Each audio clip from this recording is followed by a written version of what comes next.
Okay, this video is going to be on describing your mandible and your maxilla, so two different bones that make up your mouth, and their bone markings. So right out here we have the mandible.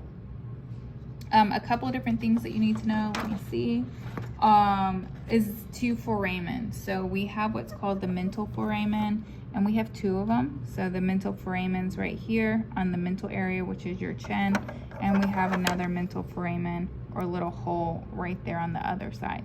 So mental foramens.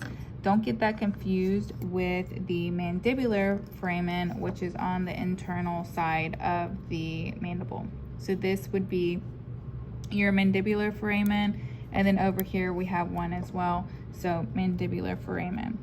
Other things that you need to know are the mandibular condyle. So the mandibular condyle is right here. It's this flattened surface or projection from the mandible and the back of the mandible.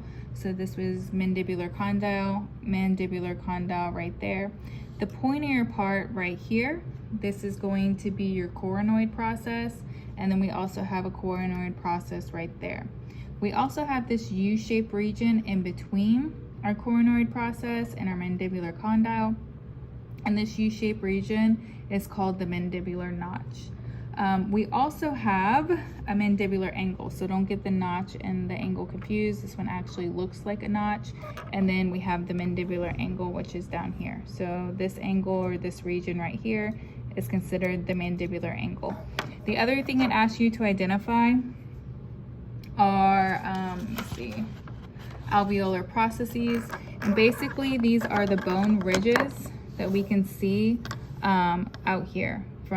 They're basically the result of, if we kept going with our tooth, we'd see the tooth root, and now we get these protrusions from our mandible, and those are called the alveolar processes. So right here, basically associated with every tooth root, we'll see this protrusion, and those are the alveolar processes. Okay, the next bone is your maxilla. So I'll move that over here. Here's our maxilla right here. And you need to identify other alveolar processes. So again, anytime we're talking about an alveolar process, we're just talking about these ridges that are produced from the roots of the teeth themselves. So this is an alveolar process, alveolar process, just like we saw down here when we're talking about our mandible region.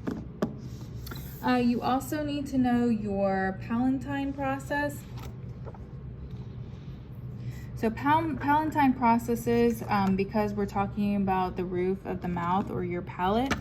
So this is your palatine bone, basically, if we're talking about the inside. So this is your palatine bone. In order to see the processes of the palatine, we actually have to open up our maxilla. So here's the same bone.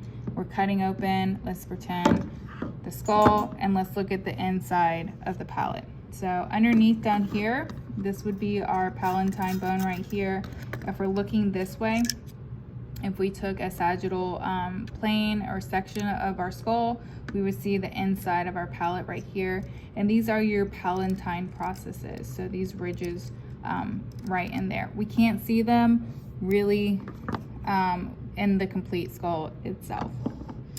And again, we have some maxillary sinuses. Anytime we talk about a sinus, we're really just talking about the space within the bone itself. So it asks you which sinus is located in here. You would say maxillary sinus, because that's the bone it's actually on.